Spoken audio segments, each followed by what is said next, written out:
Avant qu'on commence ce soir, Bezrat Hashem, je voudrais qu'on parle d'un sujet. C'est un sujet qui est une akdama, on va dire un avant-propos, une sorte d'avant-propos avant qu'on commence le cours. On va parler d'un sujet important, une sichat raverim entre nous. Ce que vous allez dire, dites-le. On va parler sur... Il y avait à l'époque... On va un petit peu parler de l'histoire, d'accord? C'est très important ce qu'on va parler. Ça va donner réponse à beaucoup de questions qu'il y a sur les Chassidés de Breslev, sur plein de trucs. À l'époque, il y avait des rabbanim, des tzadikim. Des rabbanim, des tzadikim. Des Ovdei Hashem. Il y avait des gens qui arrivaient, ils dirigeaient le peuple. Et le peuple savait qu'ils n'avaient aucun lien avec le manig. Et le manig n'a aucun lien avec le peuple. Ça veut dire quoi? Pas aucun lien.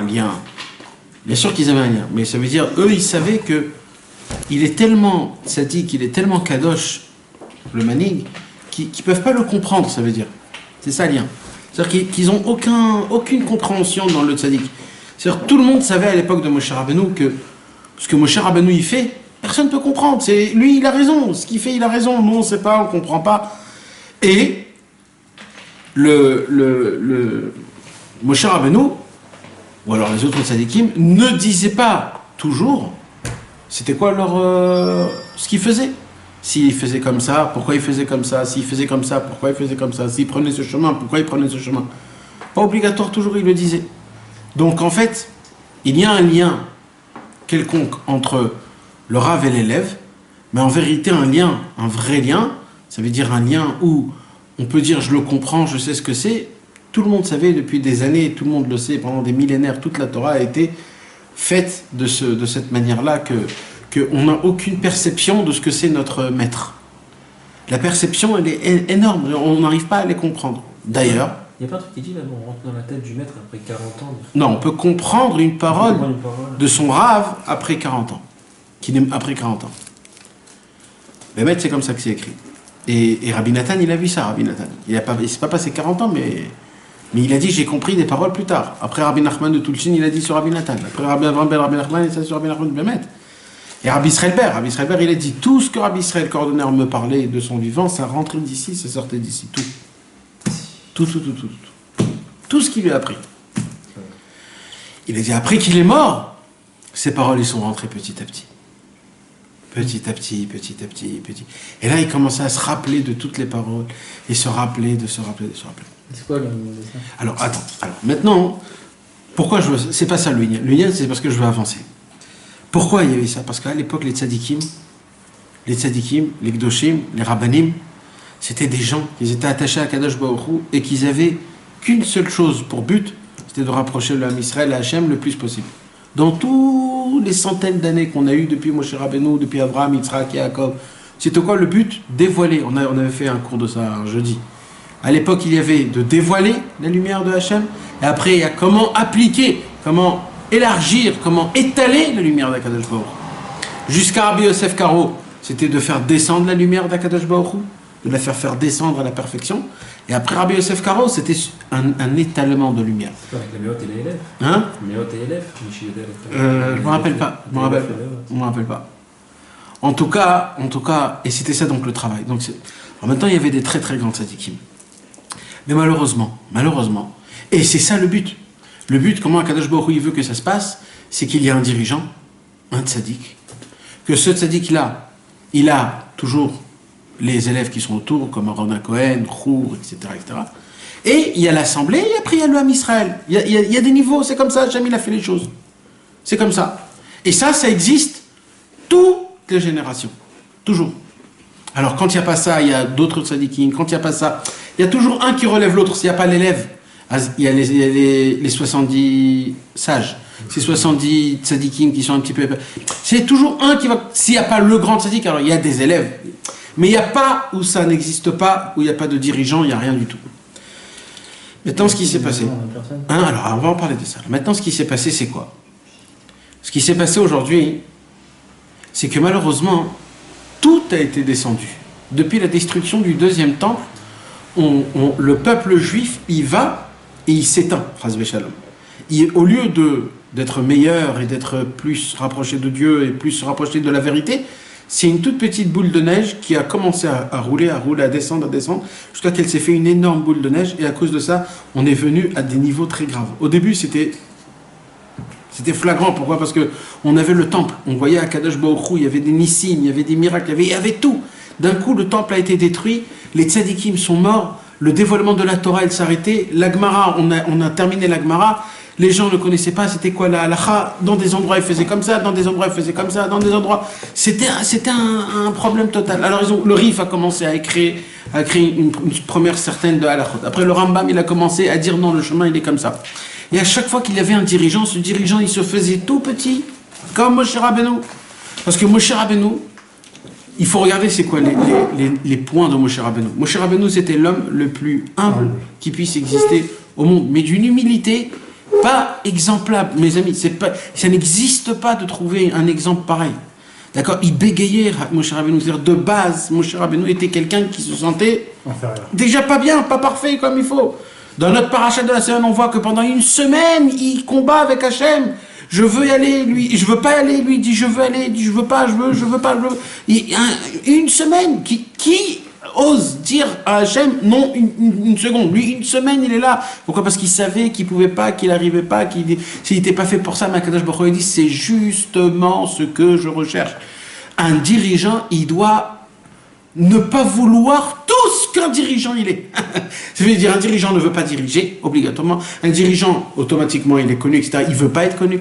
Un dirigeant n'aime pas la publicité. Un dirigeant, tout ce qu'un dirigeant a normalement, un vrai dirigeant, il ne supporte pas aucun degré de ce qu'un homme qui est connu aujourd'hui. Pourquoi? Parce que c'est quelque chose de difficile, comme on l'a dit, c'est un danger d'être un dirigeant. C'est pas Pachout, c'est toi qui supportes tout le monde, en fait. Un dirigeant, c'est quoi un dirigeant? C'est quelqu'un qui prend ses mains et qui les soutient. Ça veut dire, lui, il est où? Il est en dessous de tout le monde. Il se fait écraser par tout le monde. Mais tu sais ce que ça veut dire en dessous de tout le monde, même spirituellement? C'est très grave. Ça veut dire, il est en dessous de tout le monde. Toi, t'es au-dessus de lui. Sinon, c'est pas ton maître. Spirituellement. Ben oui, spirituellement, ben vadaï. C'est impossible. Mais si, je vais t'expliquer pourquoi. Rabbeinu, il dit... Moshe Rabbeinu, il a parlé à Kadosh Baruch Hu, ils n'arrivaient même pas à écouter Kadosh Baruch Hu, ils n'avaient même pas lui parler, ils n'avaient même pas à écouter. Ça, c'est parce qu'il était humble. Quelqu'un qui est humble, le moins contient le plus. Plus t'es petit, plus t'es rien, plus tu ressembles à Hachem qui est rien, et plus tu as de la force, t'es le patron du monde. D'accord. C'est pour ça qu'ils pouvaient. Eux, ils avaient de la ishiout, ils avaient de la personnalité. Donc eux, ils pouvaient pas, ça faisait un conflit dans leur tête, ça éclatait. Lui, il était rien, donc ça rentrait la lumière, donc il n'y avait que lui qui pouvait l'entendre, comme Moshe Rabbeinu. C'est juste l'union de la Nava. Mais moi, ce que je veux vous dire, c'est quoi? C'est que un vrai tzaddik, c'est quoi un vrai tzaddik et des élèves? C'est un tronc d'arbre avec des branches. Quand le tronc bouge, les branches bougent. Quand les branches se cassent, ça fait un effet au tronc, que tu le veuilles ou pas. Le tronc, il peut mourir s'il perd toutes ses branches. Il peut mourir. Ça ne repousse pas. Il y a des branches qu'il faut couper, il y a des branches qu'il ne faut pas couper. Et si Chas v'Shalom, il y a une branche qui est pourrie, il peut rendre pourri tout le tronc, tout. C'est un travail, c'est pas stable, c'est pas... Rabbeinu, il dit, un maître et des élèves, c'est un tronc d'arbre et des branches. Et le travail le plus dur, c'est quoi? C'est les racines, de maintenir les racines, que les racines, ils soient le meilleur. Et ils sont où les racines? Sur la terre. Tu les vois pas, ils sont écrasés dans le froid, dans la pluie, ils sont tout en bas. C'est le tzaddik qui est là en train de donner le maximum de force. Maintenant, le tzaddik, il est sous terre. Tu sais quoi, sous terre? Il est en bas. Il est en bas, le tzaddik. Ça veut dire, ne t'attends pas à donner des critères comment il doit être un tzaddik. Un vrai tzaddik qui s'occupe de ses élèves, qui s'occupe de la neshama. Et ce soir, mes amis, ce que je parle pas d'un rave de patelé, maison.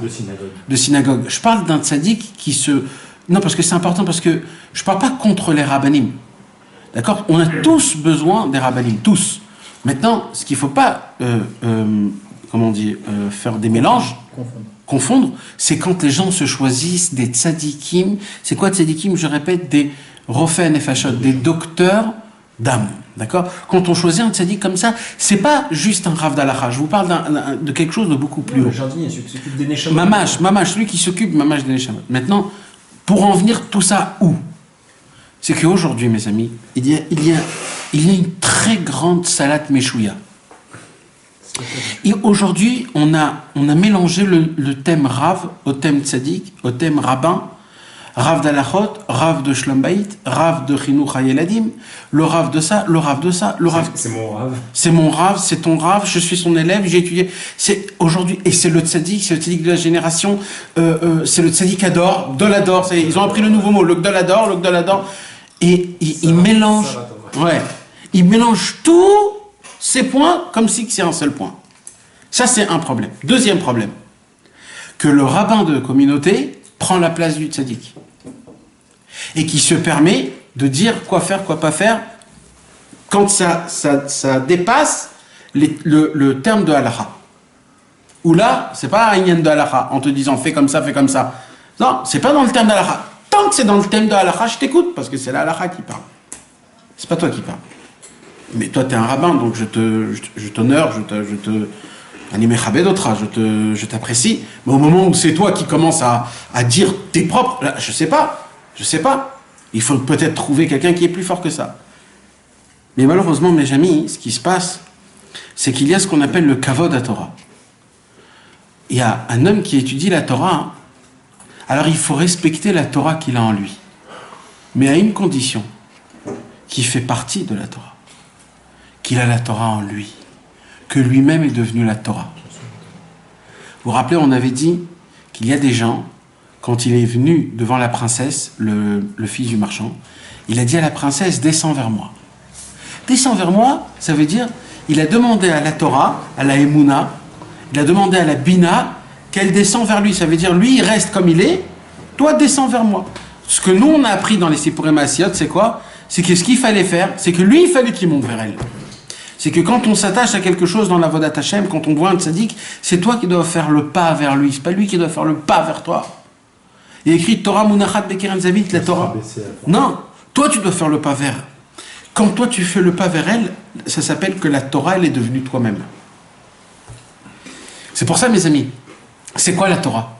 La Torah, c'est quelque chose de sacré, Nachon, c'est quelque chose d'énorme. Et dans la Torah elle-même, il y a qui?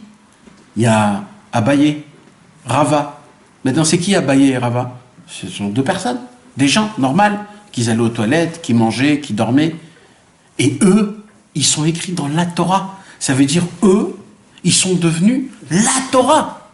C'est pas Abaye, il m'a dit, Rava, il m'a dit. Non, c'est la Torah qui te parle. Il n'y a plus Abaye et Rava. C'est la Torah. Tout le travail, tout notre travail, c'est que nous aussi, on devient la Torah. Pour que le Mashiach, il vient... Il va raconter de nous des choses. Et nous, on va devenir la Torah. Mais pour ça, il faut qu'on rende vraiment notre vie la Torah. Maintenant, quand un homme il commence à vivre quelque chose comme ça, que tu vois un homme... Exactement, il devient la même chose, exactement. Mais ça, c'est pas tout le monde. Parce que des fois, la terre, elle vomit. Alors maintenant, qu'est-ce qui se passe? Quand tu vois un homme comme ça, tu lui donnes du kavod, tu le respectes, tu lui donnes de l'honneur. C'est très important. Il faut se lever devant lui. Il y a des critères dans la halakha, dans le Shulchan Aruch. Mais maintenant, il y a un... Comment les reconnaître? Hein? Comment les reconnaître? Je sais pas, mais on va dire, quand on voit un homme comme ça, tout de suite, on respecte. Maintenant, il y a un autre problème. C'est quoi un autre problème? Un autre problème, c'est qu'aujourd'hui, le Yetzer Hara, c'est la fin de tous les temps. Et comme c'est la fin de tous les temps, il s'est mis de toutes ses forces, il a appuyé sur tous les boutons pour essayer d'envahir, je vous ai dit déjà un jour, mes amis, pas le peuple juif. Parce que le peuple juif, on n'a pas le temps. Parce que le Yetzer Hara, il a dit, si je vais toucher d'en haut à la tête, c'est-à-dire les dirigeants, automatiquement j'ai eu le peuple juif. Donc je ne vais pas m'attaquer au peuple juif, je vais m'attaquer que aux dirigeants. Je vous ai dit ça un jour. Le Yetzer Hara d'aujourd'hui, c'est quoi? C'est que les dirigeants. Ça court sur l'oreille. Non, oui, mais c'était pas exactement... Là, je touche un autre point. C'est que tout le Yetzer Hara, c'est ça lui, maintenant. Pourquoi, mes amis? Pourquoi ça? Parce que c'est plus facile pour lui. Et c'est pour cela que les dirigeants, ils sont les pauvres dans une guerre que même nous, on ne peut pas comprendre c'est quoi leur guerre qu'ils ont. Parce qu'au moment où, tu sais, Chas Shalom, l'Avdil, c'était comme à l'époque de la Shoah. À la Shoah, Hitler, il a choisi d'abord les hauts niveaux de la Torah. Les rabbins, ceux qui... Et eux, il les a tués en premier. Pourquoi? Parce qu'il s'est dit, dès que j'ai tué le tronc, tout le reste après c'est facile, je vais tous les tuer. Le Yetzer Hara, il fait la même chose. Il a appris sur Hitler et il a dit, je vais commencer à piquer. Et malheureusement, mes amis, quand on s'attaque aux grands, c'est pas un Yetzer Hara normal que nous on connaît. C'est un Yetzer Hara spécialisé dans des grands comme ça. C'est un Yetzer Hara qui connaît toute la Torah par cœur. Il connaît tous les Midrashim par cœur. Il connaît tout le Zohar par cœur. Il connaît tout par cœur et il rentre dans la tête et il lui fait un pile-poule, une Torah en entière, que c'est ça le droit chemin qu'il faut faire. Et il a toutes les raisons. Et tout ça, c'est qui lui a écrit tout cette dracha exceptionnelle? C'est lui. C'est le Satan. Donc en fait, il le soumet finalement. Il travaille. Alors, il y a des tzadikim qui arrivent à le combattre. C'est même plus son libre arbitre. Non, il y a toujours un libre arbitre. Il y a toujours un libre arbitre. Mais ce qui se passe, c'est quoi? C'est que c'est un travail qui est difficile. Alors, ça commence à toucher quoi? Ça commence tout de suite par le kavod. Le Yetzer Hara, il commence déjà par le kavod. Première chose qu'il te dit, c'est quoi? Il te dit, mais ce que tu as étudié là, de la façon de comment tu peux le dire, tu t'imagines combien de gens tu peux ramener? Tu peux ramener des centaines de gens. Tu peux prendre ce Chidouche Torah, l'arranger un peu à droite à gauche, le faire passer dans un message. Tu t'imagines même pas ce que tu peux faire. Alors il va commencer par faire un truc comme ça. Après il va faire un autre truc. Et comme ça, ainsi de suite. Mais en vérité, ce qui s'est passé, c'est qu'au tout début, il y a eu un point qui n'est pas parfait. Un seul point. Et lui, il sait ça, ce point-là. Obligatoire. Mais comment nous, à notre niveau, Nous, ça nous touche même pas. On parle même pas de ça, nous. Mais il faut bien reconnaître On va voir dans l'histoire. Maintenant, c'est ça le travail. C'est quoi le travail? C'est que maintenant, ça commence par le kavod. Maintenant, le kavod en lui-même. Moi, quand j'embrasse la main de quelqu'un, j'embrasse pas sa main parce que j'aime sa main. J'embrasse sa main parce que je sais que son corps déjà est pur. Que son corps, il n'est pas Chas Shalom Pagoum dans le Brit. Je sais que c'est un homme qui a un travail qui rend son corps un parchemin en essayant de le briser, d'annuler les mauvaises midotes, les mauvaises qualités. Quand il a des tavot, il essaye de les casser. C'est un homme qui a un travail sur lui tout le temps. Tempérament, on dit tout le temps, tempérament. Temporairement. Non, ça se dit pas. Tout le temps. Continuellement. Il a un travail continuellement sur son corps, sur son cerveau, sur sa nécha. Et même un homme comme ça, il est en danger quand on lui donne du kavod. Pourquoi? Parce qu'il peut le prendre sur lui. Le kavod, quand tu n'es pas annulé à Hachem, il est très grave, le kavod. Parce que le kavod, il appartient que à Hachem, le kavod, l'honneur. Lia kavod amar Adonai, comme ça c'est écrit. C'est que à Kadosh Baruch Hu, le kavod. Maintenant, on doit donner du kavod. D'un côté, on doit donner un rav, un talmid racham. Mais d'un autre côté, lui, il n'a pas le droit de le prendre pour lui. Lui, il doit le ramener directement à sa Torah. Ça veut dire en se disant, il ne me donne pas à moi. Il doit se dire, c'est pas à moi qu'il donne. C'est à la Torah que j'ai étudiée, c'est pas à moi. C'est parce que... Non, embrasser sa main, c'est... Alors, non. C'est un problème de kavod, ça. Alors, il y a des tzadikim que quand tu leur embrasses la main, eux, ils ressentent rien. Ou presque ils sont dégoûtés, ou presque ils savent même pas qu'est-ce que tu es en train de faire là. Mais il y a des gens que pour eux, quand tu leur embrasses ta main, on dirait qu'il grossit d'un kilo d'un coup. Tellement qu'il est content, le monsieur. Et comme ça, il marche avec des mains, ou alors presque il demande... Bon, on va pas rentrer dans les...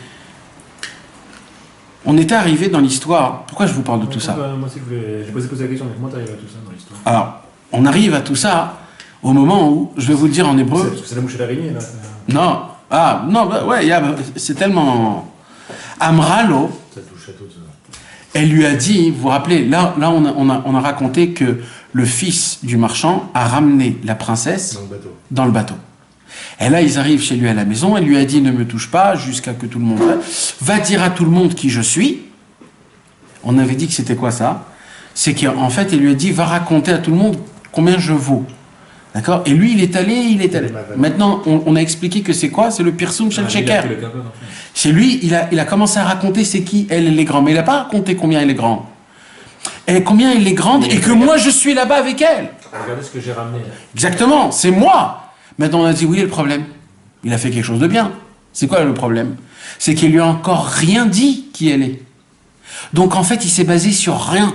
Donc en fait, il a menti. Donc en fait, ce qu'il a cherché, c'était quoi? C'était que de l'honneur, que du profit pour lui-même. C'était ça son problème au marchand.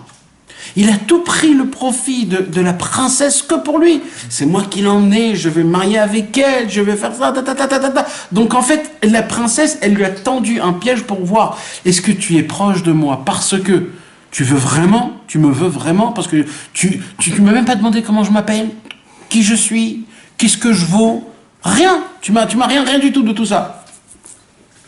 Alors qu'est-ce qu'il lui dit? Amralo, elle lui a dit, Shayosher. C'est quoi le yosher? La droiture, ça veut dire la normalité des choses. Qui va chez lui à la maison et qui raconte ça à son père et à tous les gens de sa famille et tous les personnes qu'il connaît. Que tout le monde sort devant elle. Puisqu'il emmène une femme aussi importante qu'elle. Et après je te dirai qui tu es. Et il a était d'accord avec elle. Ça veut dire, là, il lui dit, raconte qui je suis. La première chose qu'il devait lui dire, c'est qui tu es. Dis-moi qui tu es, que je raconte qui tu es. Non. Et là, c'était un piège pour voir, Béhémet, où il est. Maintenant, c'est quoi le yosher? C'est que le yosher, c'est-à-dire la droiture. La droiture, c'est quoi? C'est que tout ce qu'il va faire, il n'a pas fait par des choses pour lui. Tout ce qu'il a fait, il avait une raison de ce qu'il a fait. Mais c'était qui lui a expliqué les raisons? C'était le Satan. C'est le Satan qui lui a fait faire rentrer dans sa tête. T'es obligé de faire comme ça. T'es obligé de dire comme ça. Comme par exemple, il y a des gens qui disent aujourd'hui, t'es obligé de t'appeler rabbin pour que tu puisses être entendu. Maintenant, le monsieur, il te dit, mais tu t'imagines si tu t'appelles pas rabbin? Les gens, ils vont te prendre pour un naze, tu vas pas être entendu, il y aura pas assez de kavod, ils vont te... Maintenant, il te dit des choses il a raison dans la logique des choses. Mais c'est pas ça le chemin. T'es pas ce que t'es, ne dis pas qui tu es. Même si ce que tu dis, même si l'intention est bonne, ne te mets pas dans une place qui ne t'appartient pas. Dans la Avodat Hashem. Tu dois savoir où tu es, tu dois savoir qui tu es, et tu dois savoir... Quand, à l'époque, les Méphitim, d'accord, les Méphitim, les gens qui faisaient la diffusion des livres, c'était des gens qui se sont rapprochés de Rabbeinu il n'y a pas longtemps. 1 an, 6 mois. Alors, ils prenaient les livres, ils commençaient à dire des trucs, voilà. Les anciens Méphitim, ils sont là, ils disent, oh, tu t'avances comme ça, qu'est-ce que tu es en train de dire? Ouais, ben, qu'est-ce que tu veux que je dise? Je sais pas quoi dire. Alors un jour, ils sont tous allés chez Amram, le patron du Keren de Rabbi Israël. Ils sont allés chez Amram, ils se sont assis, ils ont dit, voilà, Amram, on a un problème. On a des nouveaux, on a des anciens, on a des milieux, etc. Comment on fait? Comment ça se passe? Qu'est-ce qu'on se dit à quelqu'un? On l'oblige à prendre, on l'oblige pas, on lui dit c'est une bracha, on lui dit c'est une ségoula, on lui dit ouvre le comment il faut faire, comment il faut procéder? C'est une grande question, ça veut dire comment il faut faire. Alors Amram il a dit écoutez, la première chose déjà à faire, c'est pas d'avancer des promesses que Rabbeinu n'a pas fait. Parce qu'aujourd'hui, le monde il fonctionne par rapport aux promesses. Et des ségoulottes. Si vous faites ça, c'est sûr qu'il va prier pour vous 40 jours, chez là-bas, ici, et toute la nuit, et jusqu'à... des promesses, mais toi-même déjà, t'es en galère. De quoi tu me parles? Comment tu vas procéder? Toi-même, t'arrives pas à te sortir de ton trou. Tu vas me sortir moi dans mon trou, mais de quoi on parle? Alors qu'est-ce qu'il avait dit, Amram? Il avait dit, première chose, déjà, tu dis les paroles que tu connais de Rabbeinu. Sans embellir. Rabbeinu, il a promis une promesse, Tikkun Aklali, Guéinom. Il lui dit, écoutez, Moran, et après, il dit, déjà, la première chose que tu dois faire, quand tu donnes un livre à quelqu'un, tu lui dis, regarde, viens, on l'ouvre en même temps, et on va voir ce qu'il y a écrit. Et vous l'ouvrez, vous deux, en même temps, vous découvrez les paroles de Rabbeinu, vous l'étudiez ensemble. Et tu verras qu'un homme simple, quand il va lire, quand il va voir, il y aura un effet qui va se faire, et la personne, elle va l'acheter. Pourquoi? Parce que là, c'est exactement pas comme ce qu'il est. Lui, il est allé, il s'est avancé. Ouais, Rabbeinu, t'inquiète pas, c'est la bracha de l'année de venir au Manan Rosh Hashanah. Jamais Rabbeinu, il a dit un truc pareil. Il va vendre une marchandise qu'il connaît pas, en fait. Exactement, et c'est ça le problème. Et il s'est avancé, et tout ça, c'est le pays Yosher, hein. C'était le pays à Yosher, c'est-à-dire c'est la droiture. Là, il n'a pas fait quelque chose de tordu. Si on reprend sa défense, elle n'a pas voulu lui dire qui elle était. Elle lui a dit, ne pose pas de questions, parce qu'on n'est pas mariés. Ouais. Non, mais ça veut dire que tu dois savoir. Il a voulu la respecter, il savait que de l'autre côté. Il y a un paradoxe. C'est très, très, très fin. c'est d'être proche du tzaddik. C'est ce que je vous ai dit depuis le début. D'être proche du tzaddik, en sachant que tu le connais pas. D'un autre côté, tu peux pas faire de la pub sur quelque chose que tu connais pas. Non mais oh, Jonathan. Tu vends un produit. Les gars. Un produit, tu sais même pas que Les gars, quelqu'un connaît Rabbi Nachman? Non.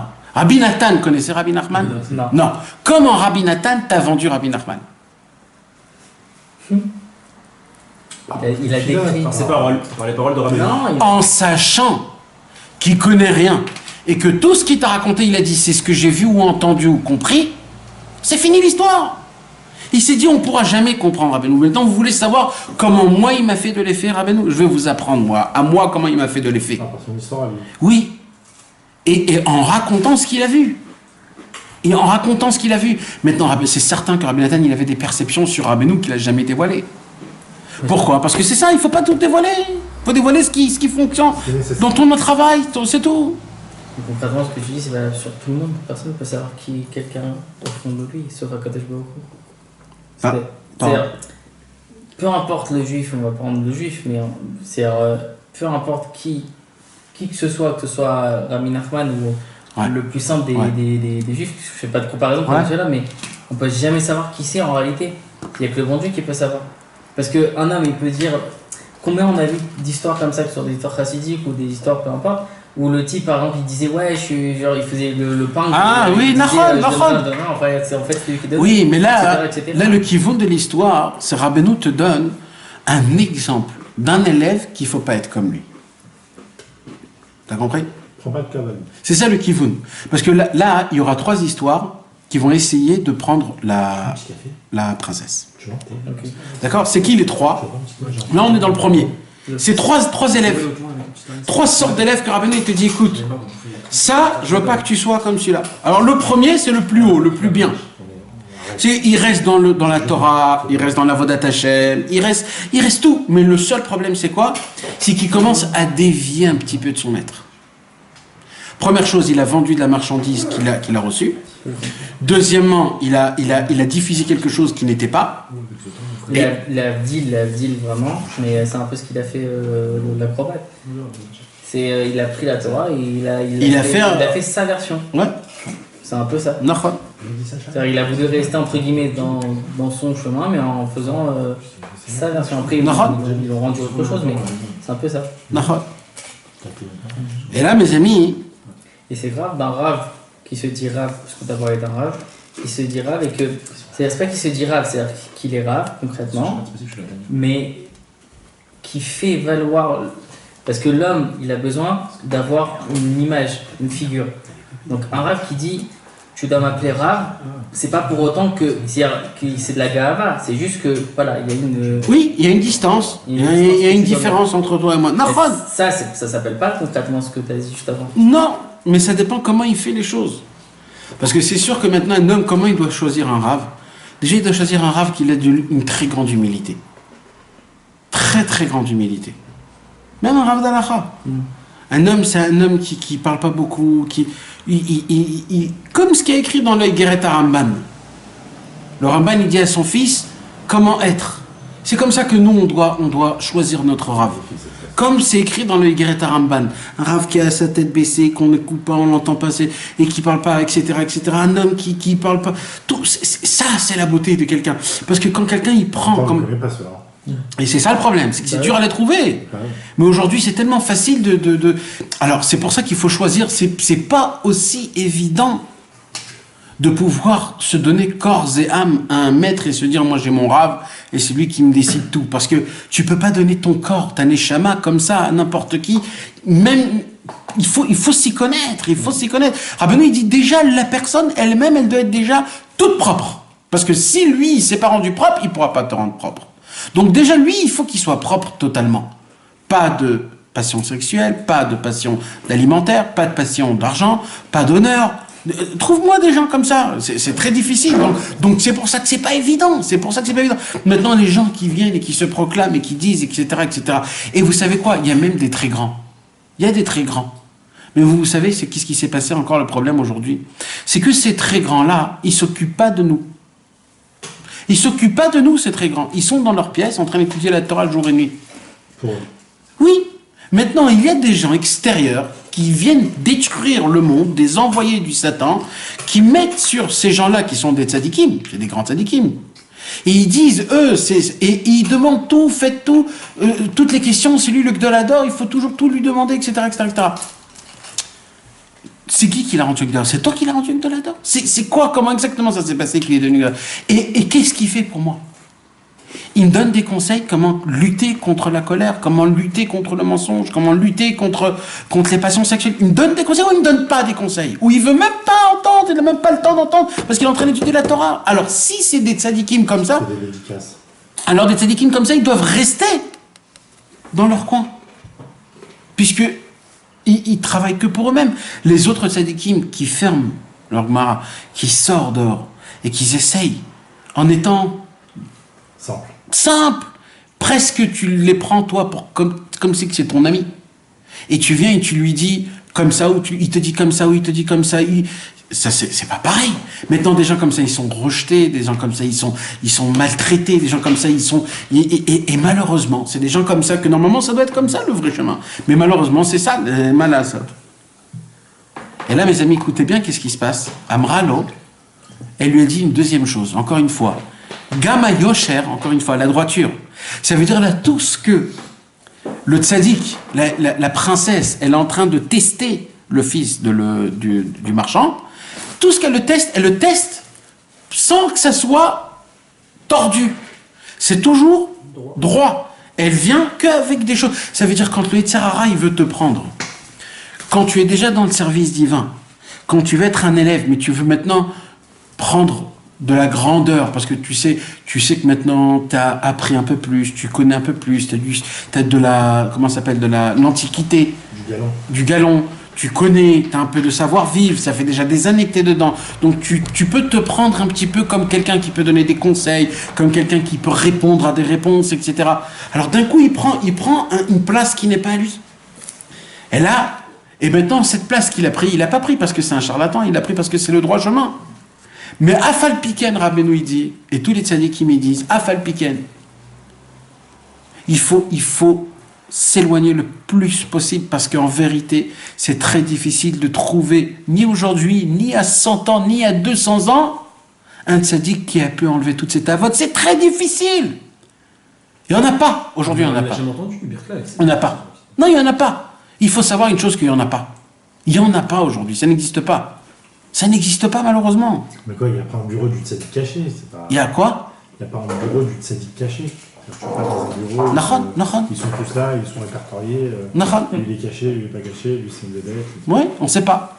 Il faut prier à Hachem. Et Hachem, il te les envoie. C'est en fonction de combien l'homme, il sent exactement, il sent que c'est important pour lui qu'il ait ça. Comme ça, il peut voir la chose. Bah, bien sûr, c'est plus facile d'aller chez les stars. Parce qu'ils sont, comment dire, ils sont beaux. Ils sont beaux. Non, mais ils sont mis en avant, quoi, mis à la lumière. Aussi. Et là, la deuxième chose qu'il lui demande, Amra Logama Yosher, il lui dit, c'est quoi de la droiture? Bachar Shata Molech Ishakazu, puisque tu emmènes avec toi une femme comme moi. J'étais Shaker et de Kol Amatrasin. Je veux que tu sous tous l'équipage. Amolechin Asfina, qui sont dans le bateau, les maniedou pour qu'ils puissent savoir que le fils du marchand, il va se marier. Et Misha Kazo, qui est une femme aussi importante. Veiski Mima. Là, elle a tendu un deuxième piège. C'est quoi elle a joué sur son kavod. C'est quoi la sfina? On avait dit, c'est quoi la sfina? La Torah, la sagesse. Voilà, c'est la sagesse profondise. Parce que sfina, c'est du mot safoun. Safoun, c'est caché. Mais la sfina, elle est où? Dans la mer. La mer, c'est quoi? C'est Yama Chorma, c'est la Chorma, c'est la Torah. Donc quand on parle d'un bateau sur mer, c'est la Torah, une sagesse, mais cachée. Ça veut dire des hasagot et le kout. On parle des perceptions divines, on parle des conseils du tzaddik, on parle de la Torah du tzaddik. Ça veut dire, lui, il est où là? Il est sur le bateau, ça veut dire il est très haut niveau, il est très haut placé. Il est dans les enseignements du tzaddik, profond, ça veut dire c'est très haut. Tu t'imagines de quel niveau on parle? C'est-à-dire là, un homme, il peut se rapprocher de la Torah, il peut se rapprocher du tzaddik, il peut se rapprocher de tout et encore se tromper. Et là, il lui dit comme ça, Moi, je voudrais te faire que j'étais chacun et je voudrais que tu sous tout l'équipage. Ça veut dire quoi, tu sous tout l'équipage? Pas saouler jusqu'à vomir. C'est tu te sous quand il y a un mariage. Ça veut dire que tu as une belle tête, t'es bien, ça veut dire. C'est sobre. C'est ça en fait ce qu'elle voulait. Mais qu'est-ce qui s'est passé en vérité? Avant ça. Donc c'est quoi? C'est quoi l'équipage? L'équipage, c'est le corps. C'est le corps humain.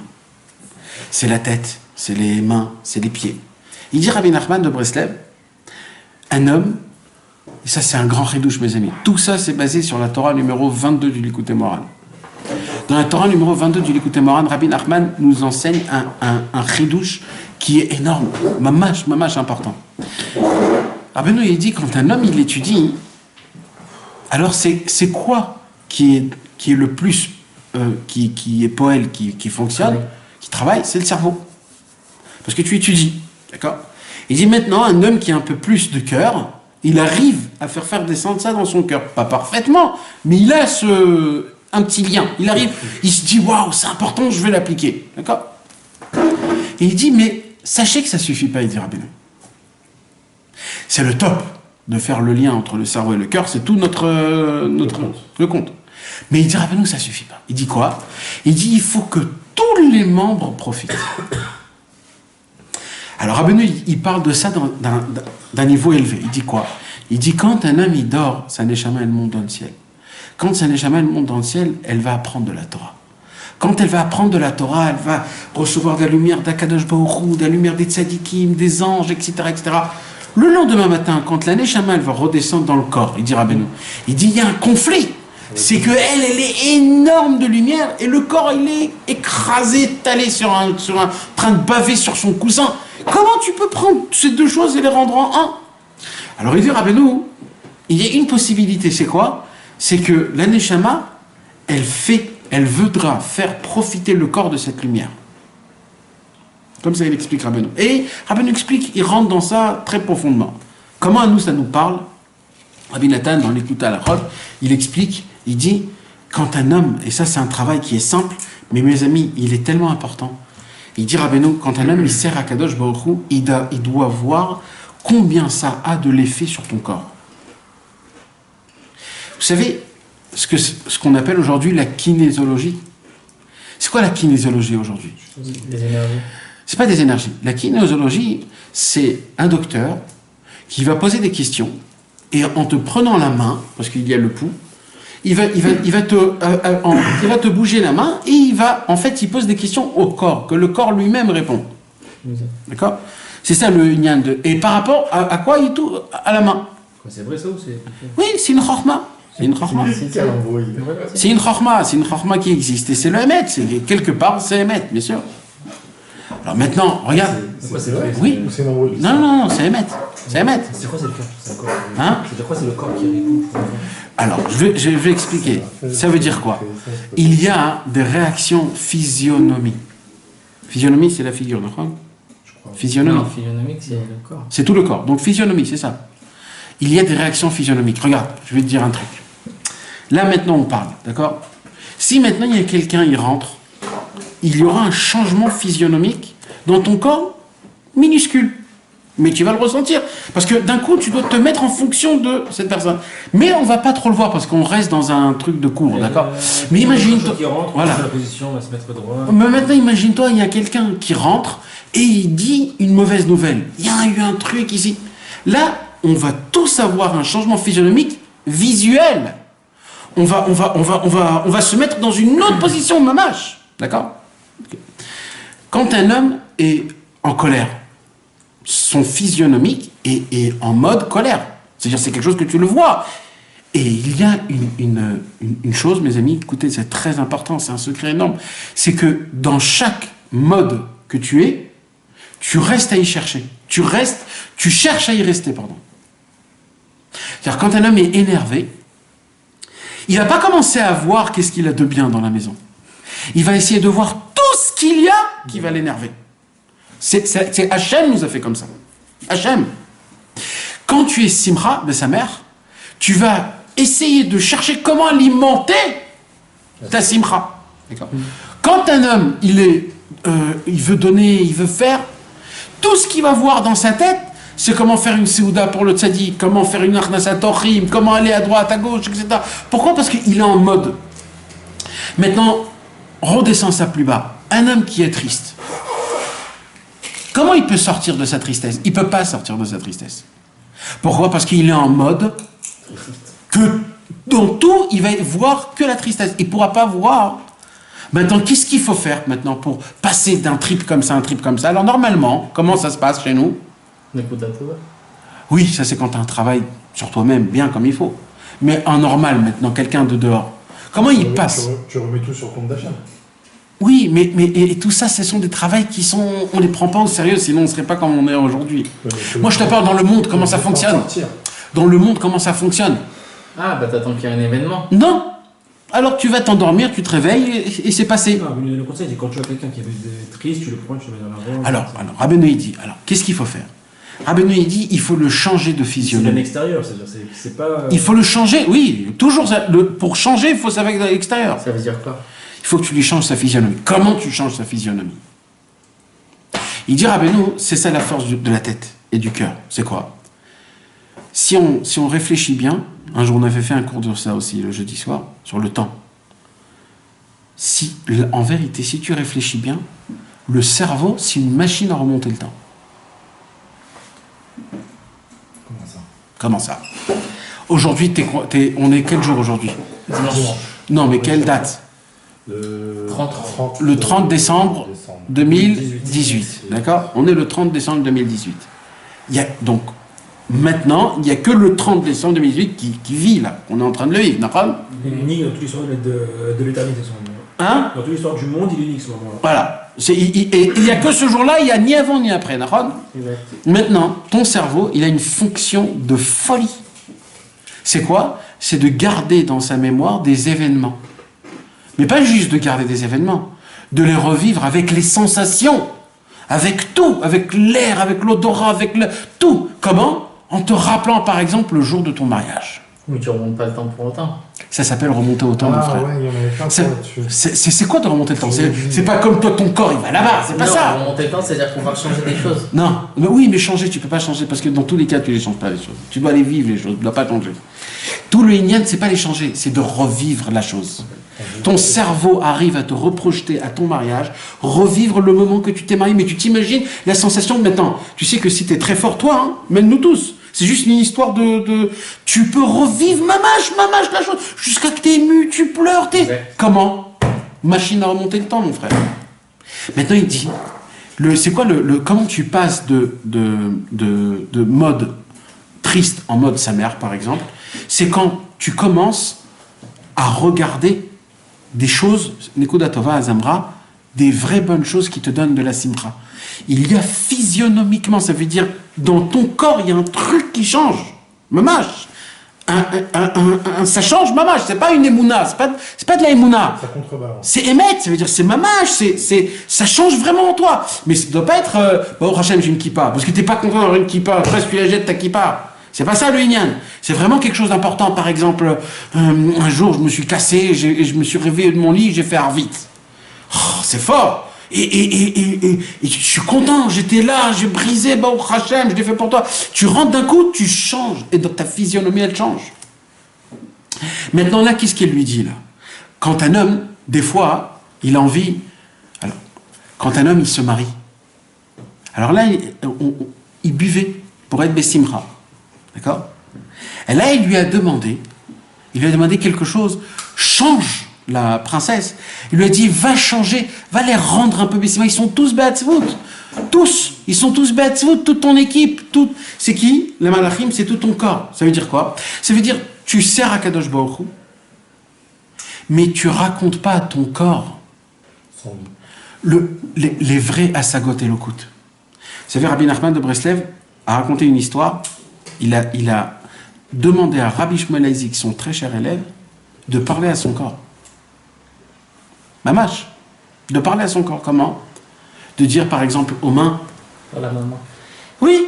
Tu dis, maman, pourquoi tu... Je sais pas à la main, mais on va dire les yeux, on va dire. Pourquoi mes yeux, tu veux regarder des choses qu'il ne faut pas regarder? Ça te sert à quoi? Ça va t'emmener où? Les yeux, combien tu dois voir des choses très importantes, tu dois voir des choses que Akadosh Baruch Hu veut que tu voies. Non, tu ne dois pas voir des mauvaises choses, tu ne dois pas avoir cette volonté-là.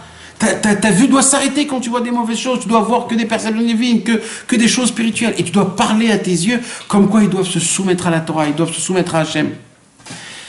Quand on explique la Torah, sans qu'on sache, on parle à notre corps. Parce que notre corps, il écoute. Sachez-le, mes amis. Notre corps, il est... comment on dit? C'est une des raisons pour lesquelles il faut dire la Torah à voix haute. À voix haute. Mais nous, on croit que tout le corps, il est annulé au cerveau. C'est vrai qu'il est annulé au cerveau. Mais il a aussi une vitalité qui lui appartient. Et il dit, Rabbeinu, toi, tu dois le saisir là-bas. Tu dois lui parler. Et Rabbi Shmuel dit qu'il arrivait à parler à ses membres jusqu'à que ses membres l'écoutaient. Il l'écoutait. S'il disait à son cœur de s'arrêter de battre, il s'arrêtait de battre. Bémet. S'il disait à son oreille de ne pas écouter, l'oreille n'écoutait pas. Il contrôlait son corps. Et c'était pas un miracle. C'était un travail de journée en journée de parler à son corps. Maintenant, c'est quoi de parler à son corps? C'est quoi? Nous, je sais pas si on est de ce niveau-là. Parce que déjà, il y a des doutes, on n'arrive pas à le faire déjà. Donc, je sais pas si on est de ce niveau-là. Mais on est d'un autre niveau. C'est quoi un autre niveau? C'est découvrir, de raconter à ton corps les hasagot et le kout. C'est-à-dire, quand par exemple un homme il donne de la tzedaka avec sa main, ça c'est un fait que normalement, s'il ne serait pas attaché à la Torah, il ne l'aurait pas fait. Pourquoi il le fait? Parce qu'il est attaché à la Torah, il a compris que le tzaddik nous a appris que c'est important, etc., etc. Donc maintenant, qu'est-ce qui se passe? Il doit maintenant être ébloui de sa main, qu'elle a fait un acte. D'accord? Quand on regarde le brit, normalement, si on ne serait pas attaché à la Torah, on aurait fait des bêtises avec notre brit. Parce qu'on est attaché à la Torah, on le garde comme il faut, qu'il soit propre. Alors maintenant, tu dois apprécier cette propreté qu'elle a fait au corps. Et tu dois dire, mon corps, il est propre.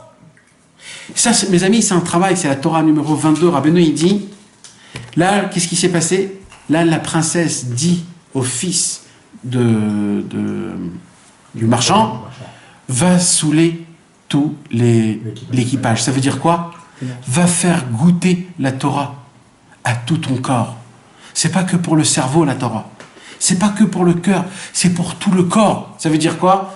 Rabbeinu nous a demandé de chanter, de danser. Va frapper des mains, va danser. C'est pas qu'un niveau, c'est pas qu'un cerveau. Il faut que tout ton corps, il le sent. Ça me fait penser à la recherche de Rabbi Nathan au début. C'est comme ça que Rabbi Nathan s'est rapproché de Rabbeinu. Il lui manquait cette vitalité. Nachon. Aujourd'hui, on a rendu la Torah que cerveau et maximum, encore bien, le cœur.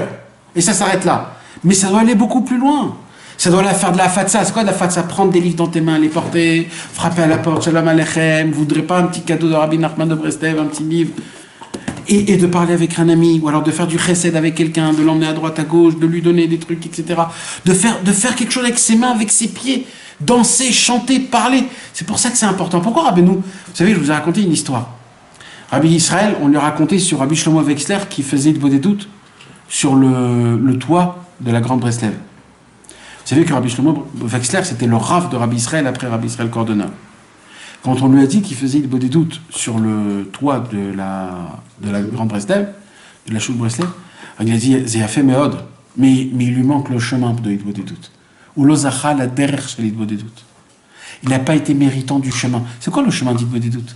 Parce que ce que vous ne savez pas, c'est que de sortir de chez soi, de marcher à pied jusqu'à la forêt, il y a des choses inimaginables qu'on fait dans ce chemin-là. On fait ça purifie tout le corps. Tout ce que tu respires, ce que tu marches, ça purifie tout le corps. Quand on voyage chez le tzaddik, le plus important c'est le voyage, c'est pas quand on arrive. Quand on arrive, mais c'est que le voyage. Pourquoi? Parce que le voyage, c'est tout le corps. Tu t'assois à côté de quelqu'un dans l'avion qui est tout petit, ta valise, tu es fatigué. C'est quoi? Ça, il dit Rabbeinu, ça tu fais faire goûter au corps. Le corps fait profiter tout le corps en même temps que le corps il vienne et que tout le corps il doit servir à Kadosh Baruch Hu Behemet. Mais le problème c'est qu'on laisse le cerveau d'un côté. Non, c'est le contraire. C'est le corps qui sert. Parce que sans lui on peut pas aller. Sans lui on peut pas prendre sa main pour sortir sa valise, pour mettre ses affaires dedans, pour prendre son passeport, pour aller payer, etc. Marcher vers le tzaddik, etc. Donc en réalité c'est pas nous qui servons notre corps dans ça. C'est le contraire. C'est le corps qui nous sert à pouvoir accomplir, d'aller en chemin. Oui, ouais. Donc comment tu peux donner au corps si c'est le corps qui te donne en réalité? Le corps te donne rien. Il te donne rien, le corps. Le corps, il fait ce qu'il veut.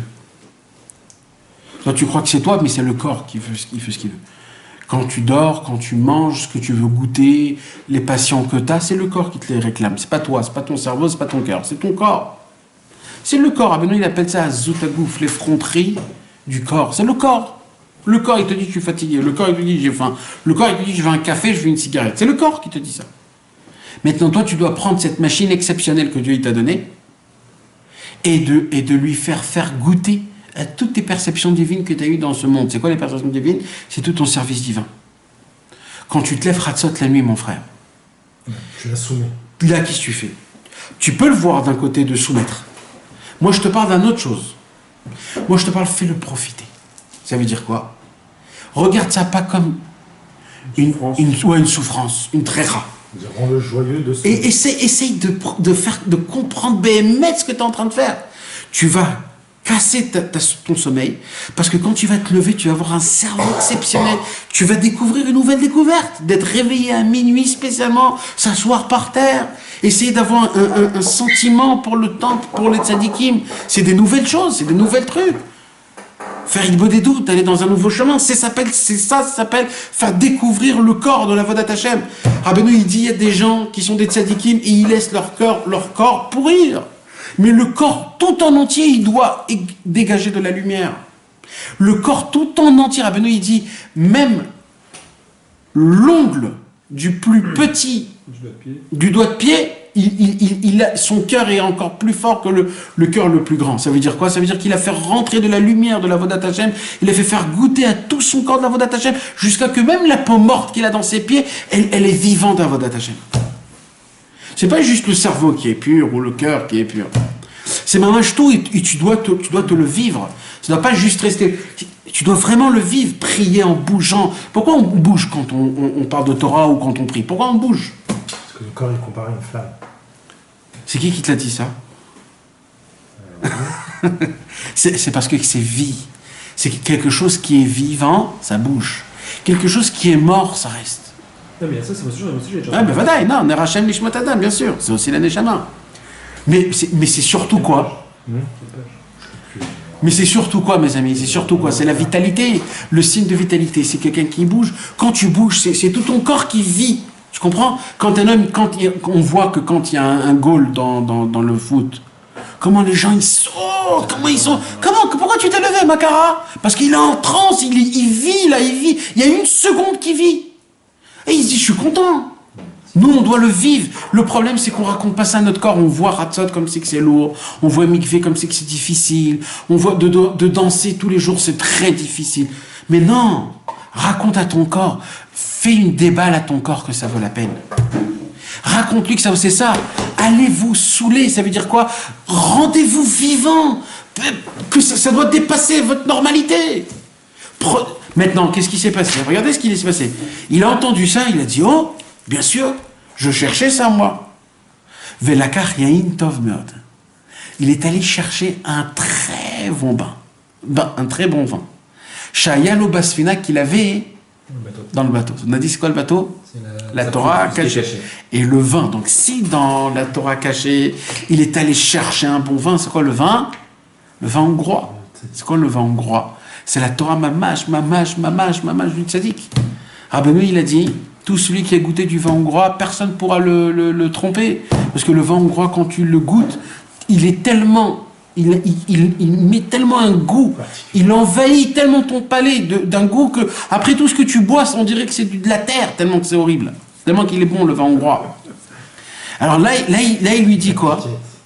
Le petit piquet. Et là, il lui dit, maintenant, sachez, mes amis, que ce vin-là, si vous vous rappelez bien, elle va le dégager, lui.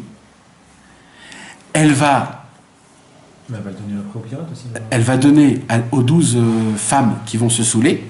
Et elle va donner aux pirates. Et dans son mariage, ils vont boire de ce vin. Ce vin-là, qu'il a sorti, le fils c'est un vin qui va rester jusqu'à la fin de l'histoire. C'est-à-dire que le vin lui-même, c'est un vrai vin. Il avait un vrai vin. La question, c'est comment il a goûté, quand même. Alors, il s'est passé quoi? Écoutez bien. Oui, ça devait faire partir de la marchandise qu'il avait du père. Alors non, écoute bien.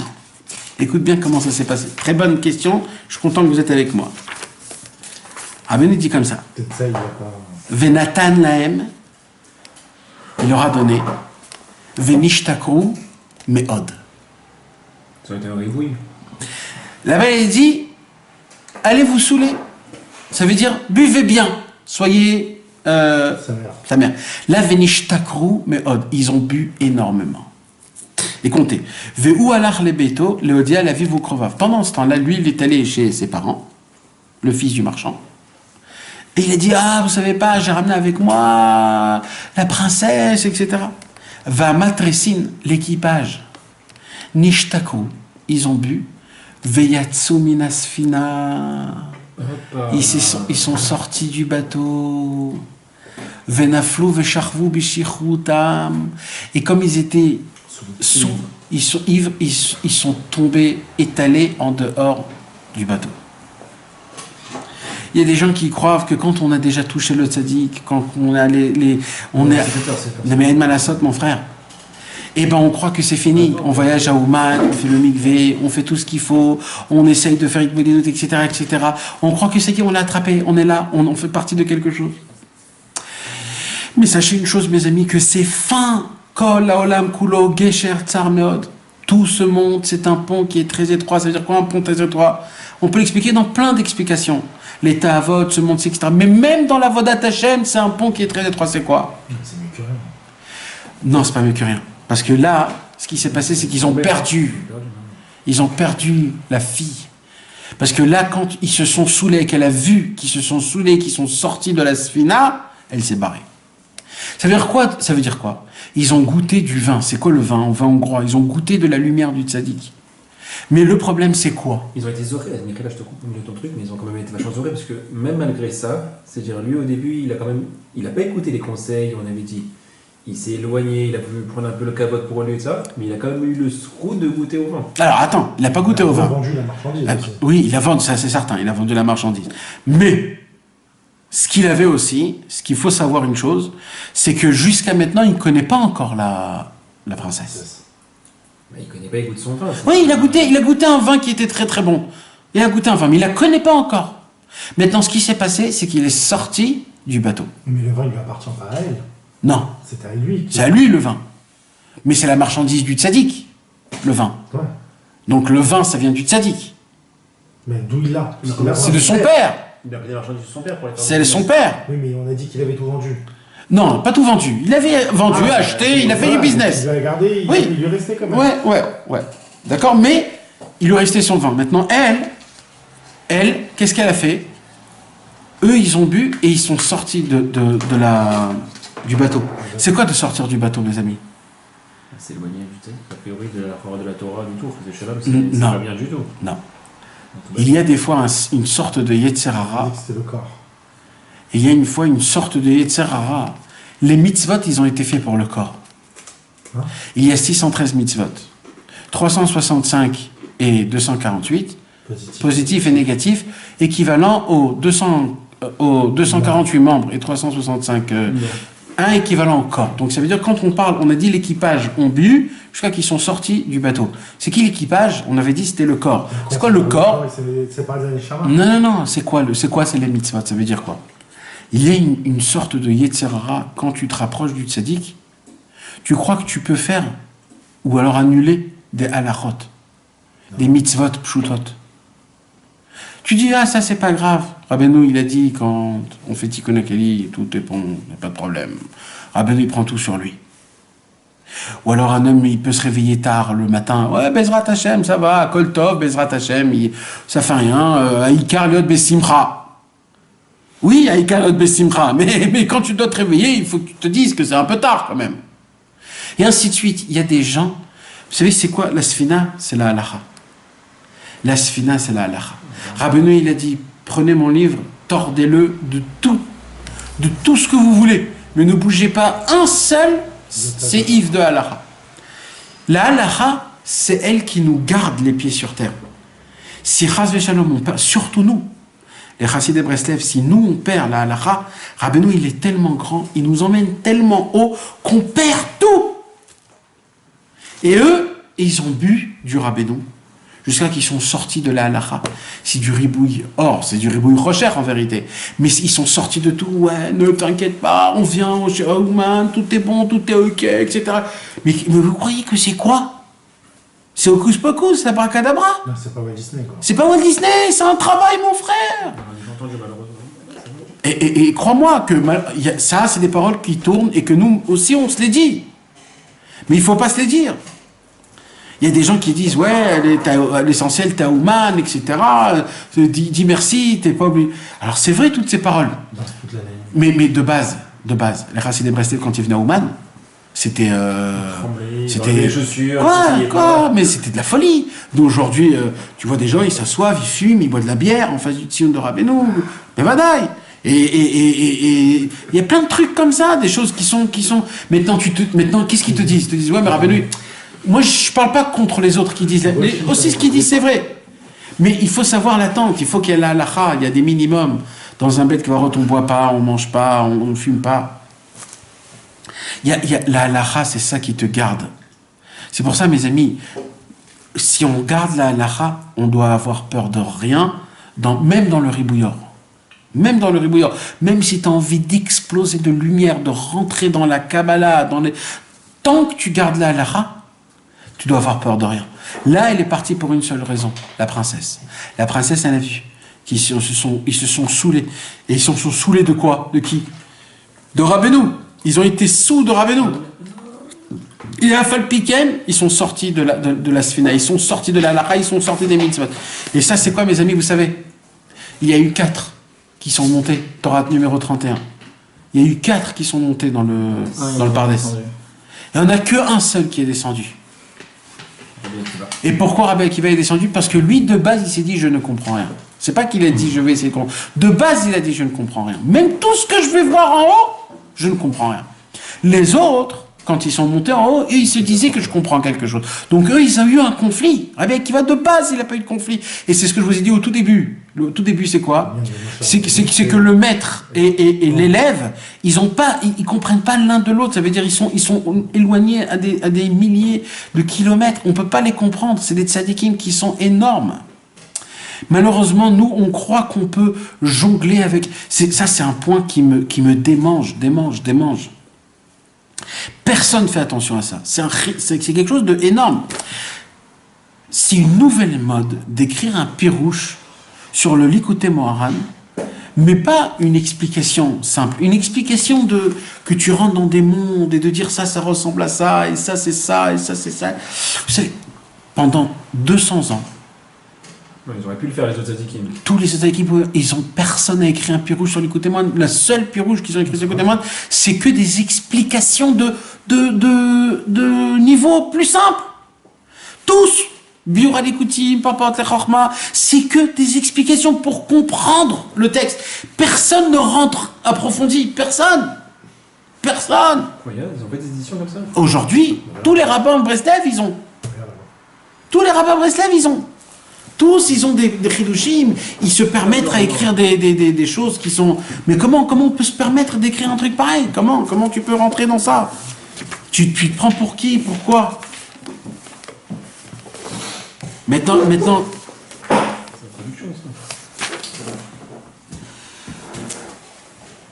Et c'est ça, mes amis, c'est ça le problème. Le problème, c'est que quand on essaye, Chas Veshalom, de vouloir ou de commencer à essayer, tant que tu n'as même pas encore compris ce que le tzaddik il voulait t'apprendre.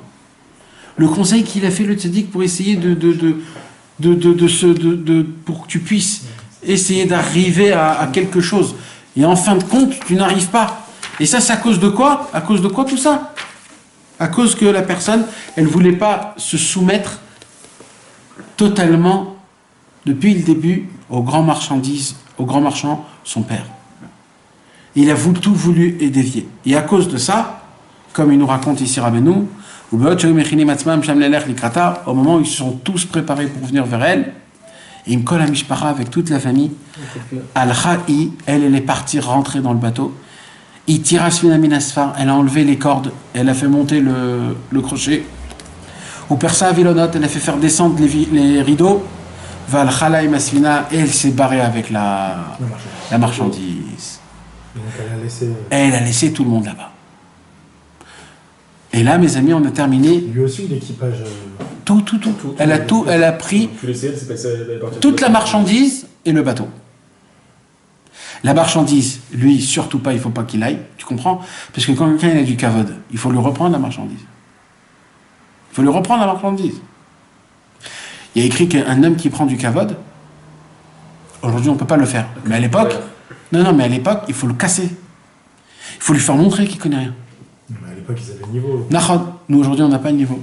Mais tu t'imagines qu'il y a un devoir comme ça? Normalement, ni vu ni connu, je te connais pas. Non. Un Torah écrit, il faut lui faire montrer qu'il connaît pas le mec. Il faut venir lui poser des questions, lui faire montrer qu'il a rien compris. C'est ce qu'elle a fait, elle. Elle lui a pris toute la marchandise. Et ce vin, elle va l'utiliser elle-même. Comment tu l'utilises? Parce que ça t'appartient pas. Ça appartient au marchand. Si toi, tu sais pas quoi le faire, moi, je sais quoi le faire. Et elle va utiliser ce vin pour l'histoire prochaine. Donc là, on a terminé la première explication, la première catégorie d'élèves qu'il ne faut pas être.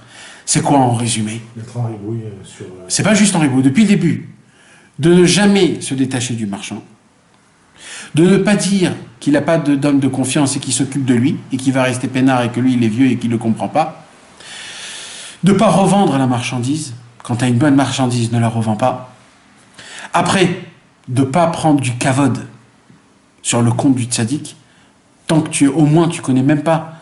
Commence à découvrir. Fais montrer à ton cerveau, à ton cœur et à tout ton corps la lumière que tu peux avoir grâce au tzaddik. Comment? Chatzot, mikvé, rikudim, quand tu danses. Il faut que ton corps profite de la vodat Hashem. Tout ton corps. Fais-le découvrir. Et quand tu arrives à faire tous ces points-là, là, peut-être que la princesse, elle lui aurait dit, tu sais quoi? Tu restes avec moi. Mais malheureusement, elle n'y a pas laissé à côté de nous. Tout ça, c'est à cause, malheureusement, d'un homme qui voulait prendre de la publicité sur le compte de la Torah.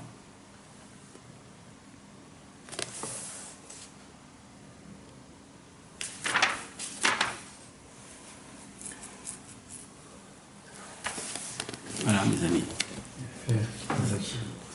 On a une fois chez de William Ben Israël. William Ben Israël, et le Nishmat Israël Ben Chaim. Pinto. C'était qui?